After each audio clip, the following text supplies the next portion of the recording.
we're Group 3 from Grade 11 Physics Core Subject Class C, and this video is our report on Centripetal Force Experimentation. Our group consists of me, Carlos Darmaharjuna, from 11-2, Josephine Tejasaputri from 11-7, Parish Sebastian Mayhew Lee from Class 11-1. And me, Rasha Cindy Putra from 11-5. So we have two main objectives that need to be completed in this experiment. The first is to determine the acceleration of gravity with the centripetal force experiment, and second is to prove the formulation of the centripetal force. So in physics class, we studied a lot about circular motion. One of the things we studied was centripetal force, which is defined as a force that pulls an object from a straight line and into circular motion. Based on Newton's first law, an object will need constant force for it to move in circular motion, since it doesn't move in a straight direction. And based on Newton's second law, force is defined as an object that accelerates, since there's an unbalance of force which changes the motion. The formula of centripetal force is F equals to mass times angular velocity squared times radius. It is obtained by expressing acceleration of force in a circular motion as angular velocity squared times radius. The formula is then re-expressed, where the tension 1 is equal to tension 2. The force in tension 1 is equal to the force in the x-axis, which is the centripetal force. On the other hand, the sum of the force in the y-axis is equal to 0, so tension 2 is equal to the weight of the load, which is the mass of the load times gravity. This makes centripetal force, which is the mass of the stopper times angular velocity squared times radius, equal to the weight of the load, hence obtaining the formula of F equals to mass of stopper times 4 pi squared times radius divided by period square equals to weight of load. So for the apparatus, we have a triple beam balance, a stopwatch, a ruler, a marker, and a mass which is connected through a string to a stopper going through a plastic tube. From our experiment, we're going to use the weight of the metal washers as the independent variable. First, we're going to weigh the stoppers with different amount of plates. We're going to repeat this to about 5 times to get 5 different total weights. Second, we put a small plastic tube through the thread. Next, we hook the washer and stopper to opposite ends of the thread, and we mark 26 centimeters from the stopper on the string. In the experiment, we're going to rotate the stopper consistently in a circular motion along the x-axis, without moving it in the y-axis using the string with a radius of 26 centimeters. To start, we grab the string by the plastic tube, as the plastic tube will be used as a base for rotation. The weights in this experiment are used to hold down the stopper and prevent it from flying off.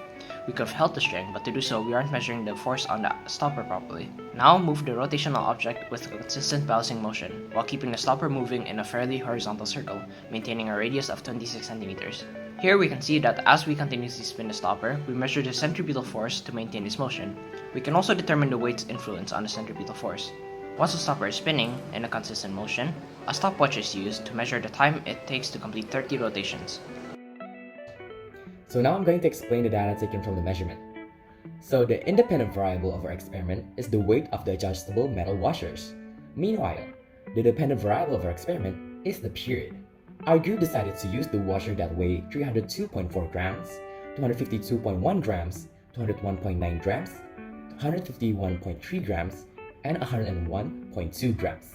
After following the procedures, we gained the time required for the stopper hooked to a wire for 30 rotations. Then, that value of time that we measured is divided with 30 rotations, and we're going to get the period.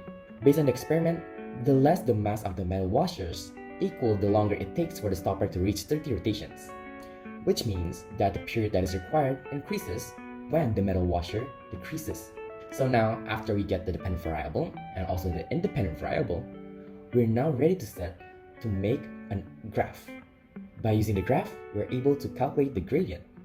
And using the value of the gradient, we can now calculate the final experimental value of the gravitational acceleration. So now, I'm going to explain how to process the data. Since we already have the values for the independent variable and also the dependent variable, we should be able to make a graph where dependent variable, which in this case is period squared, against the independent variable, which is mass of washers. However, when seeing the equation again, we cannot reach or find a value of period squared divided by mass. So, we have to convert the value of the period into frequency, which then will leave us with frequency squared divided with the mass of the washers, which then we can insert into the axles and create a graph of frequency squared against the mass of the washers. After putting it into the axles, we will gain the gradient, which represents delta frequency squared divided by delta mass of the washers. Continuing on, After putting the data into the graph, we will get the value of the gradient, which in this case is 0.026. We input the gradient into the formula, substituting the value of delta F squared divided by delta mass. The mass of the stopper is 31.4 grams, and the radius is 0.26 meters. After inputting all the value into the formula, we can calculate the gravitational acceleration of 8.50877 meter per second squared. After accumulating all the data we needed, we identified the percentage error comparing the actual value, which is 9.81 meters per second, and the experimental value, 8.50877 meters per second. We achieved a percentage error of 13.3%, which is probably due to the inconsistency when spinning the stopper. This causes the string to move up and down depending on how fast we spin the stopper, and can arguably affect the outcome of our experiment, as it shows that the stopper moves in both the y-axis and the x-axis, and not only in the x-axis. Moreover, even though a calibration has been done repeatedly on the triple beam balance, the outcome of the mass measure might be different to the actual mass it has. As we rotate the stopper, the radius could have exceeded or fall short of 26 centimeters, thus being unable to maintain the control variable. To further optimize this experiment, more repetitions could have been done, along with careful measurement. In conclusion, the acceleration of gravity can be determined with the centripetal force experiment using the formula of centripetal force. However, careful measurements and repetition should be done to obtain the most accurate result.